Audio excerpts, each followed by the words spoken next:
Is it easier for a camel to pass through the eye of a needle than it is for a banker to enter the kingdom of heaven?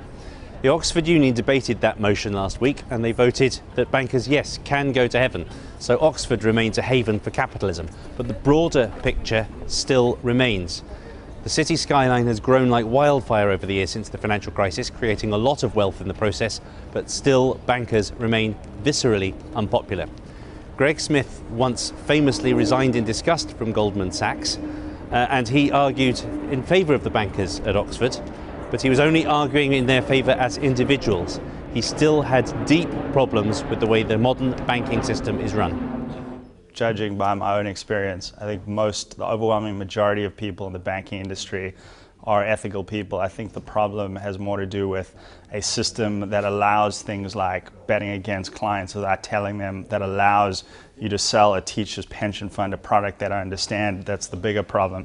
And I think bankers, just like other humans, will respond to the systems they're caught up in. And that's why I think the real fix to the problem has to be systemic regulatory change, regulate derivatives, ban proprietary trading, as opposed to sending a few bad eggs to jail, because I would say somewhat perversely, people would then say we fixed the problem. I think the problem may actually be worse than just an ethical divergence.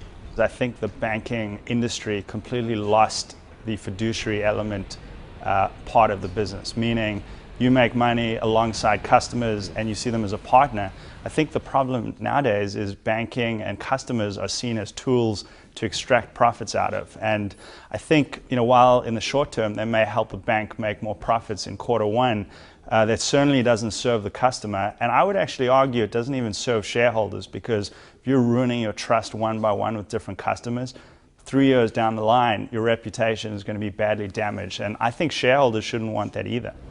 Perhaps the biggest issue is what's come to be known as too big to fail. The banks had to be rescued back in 08 and 09 because they were so big that to let them fail would have meant economic disaster. Now, many argue that they need to be split up so that there is no such systemic risk in future. Others, however, disagree. I think there's an issue about complexity in terms of management, but we must remember that if we want globally competitive institutions, I'm afraid they have to be big. I like the idea of small banks being able to start up. I think that's important. If we genuinely believe that growth lies with small and medium-sized enterprises, that must be as true of banks as any other institution. So we mustn't create regulatory and capital hurdles for them to get started. That said, if you talk about the complexity of a bank, one must remember that we now have a new early warning resolution framework in place, which means that we can get to the management problem of a bank faster and quicker. And the regulators are being much more intrusive. They're looking at bank strategies. So in other words, I think we're getting to grips with living with large banks. Then there's another issue. The crisis inflicted misery on millions. Why has nobody gone to jail for it? I can understand public ire that out of this crisis there seem to have been very few prosecutions. Certainly most of the CEOs have gone. So there has been some action taken, but it's very difficult to, if you like, decide where bad behaviour, irresponsible behaviour is criminal behaviour. And I think that's the difficulty, is trying to draw the line between the two. And one must remember also that people do have contracts of employment, and however irksome it may be to see a chief executive walk away with a large payment package, the fact is if it's built into his employment, his contract of employment, then it's very difficult to resist that. Another problem. Bankers might not be going to hell, but has modern technology taken banking down an unholy path? One of the problems that you've had with banking is it's gone to a technology-based industrialization. The ATM is a great invention.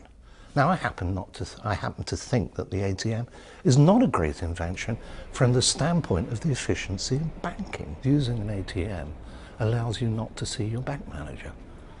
Now, banking to work well relies on trust, and trust exists between individuals. Two computers talking to one another do not create trust.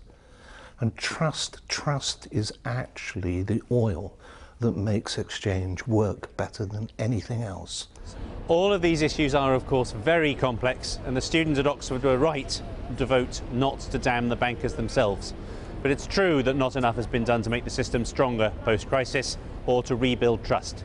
For that, we have to blame the senior bankers who've spent hundreds of millions of dollars to lobby against re-regulation, and the politicians and regulators who've let them get away with it.